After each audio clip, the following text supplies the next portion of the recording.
যখনই কাউকে কোনো জবাব দিতে হয়, যখনই কাউকে কোনো রিপ্লাই দিতে হয়, তখনই আমরা লেখালেখি করি, ইন্টারভিউ দিই। এই সিনেমাটা দেখায় যে কাউকে জবাব দিতে গেলে, অ্যাজ আ ফিল্ম মেকার, কাউকে জবাব দিতে গেলে লেখালেখি বা কোথাও বলা বলির দরকার হয় না। আমার সিনেমাটাই মানুষকে জবাব দিতে পারে, এবং এই সিনেমাটা সেই জন্যই আমার কাছে খুব খুব স্পেশাল, কারণ এই মানুষটা সিনেমার মধ্যে দিয়ে বাকিদেরকে জবাব দিতে চেয়েছে। সিনেমাটার নাম দ্য গার্লফ্রেন্ড। দীক্ষিত শেট্টি আছে, রশ্মিকা মান্দানা আছে। কেমন হলো সিনেমাটা সেটা নিয়ে কথা বলবো এই ভিডিওতে। অনেকদিন আগে রিলিজ করে গেছিল, যখন করেছিল রিলিজ তখন আমার দেখা হয়নি। ফাইনালি আমি দেখলাম নেটফ্লিক্সে আছে, হিন্দি ডাবিং অ্যাভেলেবেল আছে, এবং হিন্দি ডাবিং যথেষ্ট ভালো। তো এই সিনেমাটা হলো কেমন সেটা নিয়ে কথা বলবো এই ভিডিওতে। সন্দীপ রেড্ডি ভাঙ্গা আমরা জানি রিসেন্টলি এরকম ধরনের সিনেমা করে এসছে যেখানে তাকে ক্রিটিসাইজ করা হয়েছে অনেকভাবে সে কন্ট্রোভার্সিতে জড়িয়েছে, কারণ সে তার সিনেমাতে সবসময় ছেলেদেরকে আলফা মেল হিসাবে দেখিয়েছে, যে ডমিনেট করতে ভালোবাসে, যে সবসময় রুল করতে ভালোবাসে। এটা নিয়ে অনেকে অনেক কথা বলেছে, কিন্তু এই ফিল্ম মেকার ভেবেছে যে না, আমি এখানে এই সিনেমাটার মাধ্যমে তাকে জবাব দেব যে ছেলেরা সবসময় এরকম হয় না।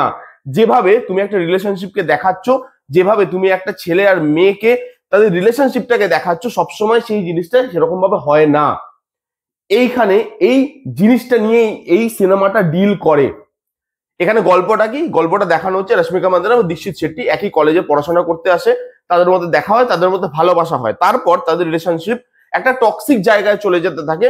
সেখান থেকে কিভাবে এই ছেলেটা আর মেয়েটা সেই রিলেশনশিপ থেকে বেরোচ্ছে, আদৌ বেরোতে পারছি কিনা। এবং এই যে সন্দীপ রেড্ডি ভাঙ্গা বা রিসেন্ট টাইমে এরকম ধরনের সিনেমা যা যা হয়ে এসছে, যেগুলো দেখে সবাই হলে গিয়ে মোটামুটি দেখিয়ে দেবো, করে দেবো, বুক চিরে দেবো, এইসব জিনিসপত্র বলে এসছে, তাদেরকে এই সিনেমাটা কি মেসেজ দেয় সেটা নিয়েই এই সিনেমাটা।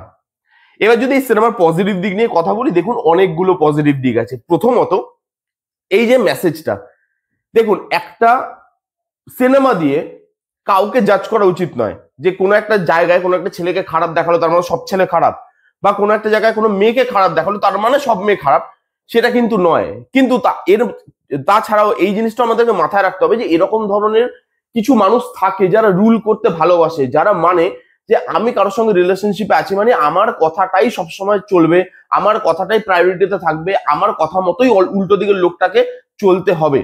সেই জিনিসটা নিয়ে এই সিনেমাটা যেভাবে কথা বলে, যেভাবে বক্তব্য রাখে, যেভাবে বাকি ফিল্ম মেকার্সরা যা যা সিনেমা বানাচ্ছে, এখন চলছে আমরা জানি 23 মে, সেই সিনেমাটা নিয়ে আমার এই ইস্যুটা নিয়ে প্রবলেম ছিল। আনন্দেল রায় যেভাবে জিনিসটাকে দেখিয়েছে, এখন চলছে বলে সেই ফ্যানটাকে ক্যাটার করবো বলে সে যেভাবে দেখিয়েছে, আমার প্রবলেম ছিল। আমি বলেছি রিভিউর সময়, যারা যারা দেখেননি রিভিউটা চাইলে দেখতে পারেন। সন্দীপ রেড্ডি ভাঙ্গা সে যেরকম ভাবে এই জিনিসটাকে পোর্ট্রে করে আসে তার সিনেমাতে, সেই জিনিসটা যেভাবে এখানে তার রিপ্লাই দেওয়া হয়েছে, সেই জিনিসগুলি মেসেজের মধ্যে যেভাবে ঢোকানো হয়েছে সেটা খুব ভালো। এখানে পারফরমেন্সেস আউটস্ট্যান্ডিং। দীক্ষিত শেট্টি যাকে কিন্তু একটা তারিফ করতে হয়, সে যোগ্য ওই তারিফটার। কেন? কারণ যখনই আমরা এরকম ধরনের রোল কাউকে দিই বা সে চুজ করে এরকম ধরনের রোল করব, তখন সে জানে এই রোলটাকে দেখে অনেকে তার প্রতি হেট্রেট করবে, অনেকেই রোলটাকে হেট করবে, অনেকেই ক্যারেক্টারটাকে হেট করবে। কিন্তু তারপরে এরকম একটা ধরনের ক্যারেক্টার নেওয়া এবং সেটাকে ফুটিয়ে তোলা, যে যেই জিনিসটা দেখে আপনার রাগ হচ্ছে, দীক্ষিত শেট্টিকে দেখলে আপনার রাগ ধরবে, আপনার মনে হবে মাঝে মাঝে গিয়ে চড়িয়ে দিই, এই জিনিসটা যেভাবে সে ফুটিয়ে তুলেছে আউটস্ট্যান্ডিং। রশ্মিকা মান্দানা তার পারফরমেন্সও খুব খুব সুন্দর। আমি জানি না সে বলিউডের সিনেমা করলে কেন ওইভাবে পারফর্ম করে, জানি হয়তো বলিউডটা তার বা হিন্দিটা তার কমফর্ট জোন নয়, তাই জন্য হয়তো তার পারফরমেন্সটা ওইভাবে খুলে আসে না। বাট এখানে তার পারফরমেন্সটা খুলে বেরিয়ে এসছে।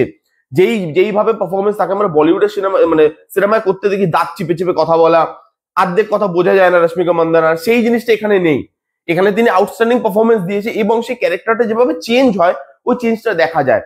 এখানে যে টক্সিক রিলেশনশিপ, সেই রিলেশনশিপটাকে ভালোভাবে দেখানো হয়েছে। যে একটা ছেলে, সেই ছেলে খালি তার যে গার্লফ্রেন্ড তাকেই যে সে ডমিনেট করতে চাইছে তা নয়, তার যে মা, তার আশেপাশে যে ছেলে মানে যে মেয়েরা আছে, বা কোনো একটা লাভ স্টোরি দেখে তার যে ভালো লাগছে না, তার মেন্টালিটিটা কোথা থেকে আসছে? তার মেন্টালিটিটা কিন্তু বাইরে থেকে আসছে না, বা সে জন্মের সময় মেন্টালিটি নিয়ে জন্মাচ্ছে না, তার ঘর থেকেই এই মেন্টালিটিটা তাকে প্রোভাইড করা হচ্ছে। সেই জিনিসটাকে যেভাবে দেখানো হয়েছে সেটা খুব সুন্দর। প্রত্যেকের পারফরমেন্স এত ভালো, যেভাবে মেসেজটাকে দেওয়া হয়, কোনো জায়গায় না সিনেমাটা বোর লাগে না, সিনেমাটা একটু লেন্দি, সিনেমাটা স্লো বার্ন ট্রিটমেন্টে তৈরি করা, কিন্তু তবুও এই সিনেমাটার মধ্যে রিলেশনশিপটাকে দেখানো হয়েছে। ওই যে টক্সিসিটিটা সেটা বিল্ড করার টাইম দেওয়া হয়েছে, যার জন্য আপনার রাগ ধরবে, আপনি চাইবেন যে ক্যারেক্টার গুলো চেঞ্জ হোক। এবার দেওয়ালে পিঠ থেকে যাচ্ছে সেই জিনিসগুলো। এখানে কিছু কিছু রিলেশনশিপ আছে যেগুলো ভালোভাবে ফুটে আসে, বাবা মেয়ে, মা ছেলে, একটা মেয়ে আর মেয়ের মধ্যে বন্ধুত্ব, একটা ছেলে যে ভাবছে আমি যা করছি সেগুলো আমার কাছে ঠিক, আমি আমার বন্ধুকে ছাড়তে পারবো না, কিন্তু মেয়েটা তার বন্ধুকে ছাড়তে পারবে। এই জিনিসগুলো, এই রিলেশনশিপ গুলোকে যেভাবে দেখানো হয়েছে, টাইম দেওয়া হয়েছে, সেটা ভালো। বিজিএম খুব সুন্দর, যেভাবে বিজিএম এর ইউজ করা হয়, সফট বিজিএম, লাউড বিজিএম, যেই জায়গায় যেরকম বিজিএম লাগবে সেই জায়গায় যেভাবে ইউজ করা, কালার টোনের কাজ খুব ভালো। যেভাবে লাস্টে, একদম লাস্টে দেখবেন রশ্মিকা মান্দানা একটা জায়গায় ফোনটাকে ছুঁড়ে মারবে, জাস্ট ফোনটা দেওয়ালে পড়বে আর ব্যাকগ্রাউন্ডে দেখবেন লাইটটা ফাট করে চেঞ্জ হয়ে যাবে। সেই জায়গাটা যেভাবে লাইট নিয়ে খেলা করা হয়েছে সেটা খুব সুন্দর। অথবা একটা সিন বাথরুমে আসে রশ্মিকা মান্দানা, বাথরুমটা আস্তে আস্তে ছোট হয়ে যাচ্ছে, সেই জায়গায় যেভাবে সিনটাকে ডেভেলপ করা হয়েছে, সিনটা মিনিংফুল, ভালো লাগে দেখতে। সেই জায়গাগুলো, সেই মোমেন্ট গুলো খুব ভালোভাবে উঠে আসে। ইমোশনাল পয়েন্ট খুব ভালো রাখা হয়েছে। একটা জায়গায় রশ্মিকা মান্দানা কলেজে তার বাবার সঙ্গে দেখা হবে, তার বাবা হঠাৎ করে কলেজে চলে আসবে, ওই জায়গাটা যেভাবে রশ্মিকা মান্দানা ইমোশনাল ফুটিয়ে তুলেছে, ইমোশনাল করেছে জায়গাটাকে, সে যেভাবে কাকুতি মিনতি করছে সেই জায়গাটা অসাধারণ। আপনার দেখে সত্যি খারাপ লাগবে। যেই জায়গায় রশ্মিকা মান্দানা একরকমের ক্যারেক্টার ছিল, সে মাঝখানে একরকমের হয়ে যাচ্ছে, আবার পরবর্তীকালে গিয়ে আরেক রকমের ক্যারেক্টার এসে চেঞ্জ হচ্ছে বা নতুন ভাবে নিজেকে খুঁজে পাচ্ছে, সেই যে ট্রানজিশনটা, সেগুলো দেখতে ভালো লাগে। লাইটের কাজ, বিজিএম এর কাজ টেকনিক্যালি ওয়েল মেড। তাই বলে এটা নয় যে সিনেমাটা প্রচন্ড বেশি ল্যাভিশ করে দিয়েছে। যে রুটনেসটা দরকার ছিল সেই রুটনেসটা রাখার চেষ্টা করেছে। কলেজে পড়ে সবাই, তো কলেজের একটা অ্যাম্বিয়েন্স, সেই কলেজটাকে যেভাবে দেখানো হয়েছে, সেখানে যে রুটনেস ধরা হয়েছে সেটা ভালো। বাজেটটা ইউজ করা হয়েছে যেখানে লাগবে, আননেসেসারি নয়। ডায়লগ খুব ভালো ভালো আছে, যেই যে জায়গায় সে ডায়লগ গুলো আসে, ডায়লগ গুলো শুনতে ভালো লাগে। প্রত্যেকটা জিনিস যেভাবে সোশ্যাল ইস্যুটাকে তুলে ধরে, যেভাবে ফিল্ম মেকাররা এখন চলছে বলে আলফা মেলই আমাকে দেখাতে হবে, আমাকে এই ধরনের ক্যারেক্টার মানুষ দেখতে পছন্দ করছে। কবির সিং এর মতো সিনেমা অথবা অ্যানিমেলের মতো সিনেমা, এই সিনেমাগুলো মানুষ দেখতে পছন্দ করছে। তেরে ইশকের মতো সিনেমা, সেই জিনিসগুলো দেখতে পছন্দ করছে, তাই আমি এরকমই ধরনের সিনেমা বানাবো। সেটা কিন্তু সবসময় নয়। মেকার্স তার সঙ্গে এটাও অ্যাসিওর করেছে যে আমি এখানে ছেলেটাকে এরকম দেখাচ্ছি, মানে সব ছেলেই যে এরকম তা নয়। দেখবেন ছেলেটার গ্রুপ এনে একটা বন্ধু থাকে, যেই বন্ধুটা সেও কিন্তু ছেলেই, কিন্তু সে তার প্রবলেম গুলো পরে চোখে আঙুল দিয়ে দেখাচ্ছে। তার মানে মেকার সেটাও দেখাতে চেয়েছে যে সব ছেলেই যে এরকম তা কিন্তু নয়। আবার এই রশ্মিকা মান্দানার একটা নতুন ফ্রেন্ড হবে, সেটা দিয়ে দেখাতে চেয়েছে যে সব মেয়েই যে খারাপ, বা আমরা একটা কথা না খুব প্রচলিত হয় যে মেয়েরাই মেয়েদের শত্রু, তো সেইটা যে কতটা ভুল জিনিস। এবং সব যেগুলো আমাদের এখন তথাকথিত প্রচলিত আছে বা যে জিনিসগুলোই এখন বেশি করে টাকা ইনকাম করার জন্য দেখানো হচ্ছে, তার বিপরীতে গিয়ে এই সিনেমাটা যেভাবে কথা বলে, তার সঙ্গে টেকনিক্যালিটি যেভাবে রাখা হয়েছে, মেসেজ যেভাবে রাখা হয়েছে, যেভাবে প্রত্যেকটা ক্যারেক্টার পারফর্ম করেছে, প্রত্যেকটা জিনিস আউটস্ট্যান্ডিং। এই সিনেমাতে কোনো নেগেটিভ দিক নেই।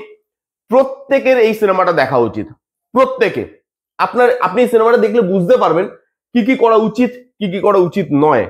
জানি এই সিনেমা দিয়ে কিছু মানুষের মেন্টালিটি, আমি সবার কথা বলছি না, বারবার বলছি, এবং মেকার্স এই সিনেমার মাধ্যমে সবাইকে অ্যাড্রেস করেনি।